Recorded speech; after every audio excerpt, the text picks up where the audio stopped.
Maalif Alagaa komattuu diina caalaa Oromoo walittuu. Maalif Alagaa komattuu diina caalaa Oromoo walittuu. Maalif Alagaa komattuu diina caalaa Oromoo walittuu. Maalif Alagaa komattuu diina caalaa Oromoo walittuu.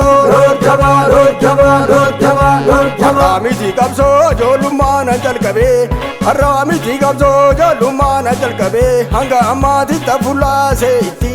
Akkamitti obsinee teenyeree bilisaan baanee gabrummaan nurra jirti.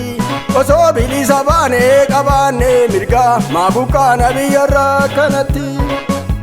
Osoo bilisa baanee qabaannee mirgaa maabuqqaana biyyarraa kanatti.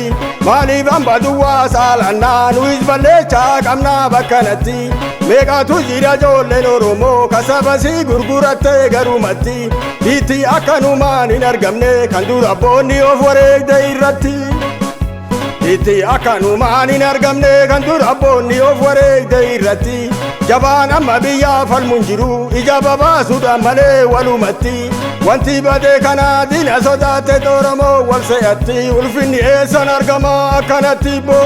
Maalif Alagaa komattuu diina caalaa Oromoo walittuu. Maalif Alagaa komattuu diina caalaa Oromoo walittuu. Maalif Alagaa komattuu diina caalaa Oromoo walittuu. Maalif Alagaa komattuu diina caalaa Oromoo walittuu.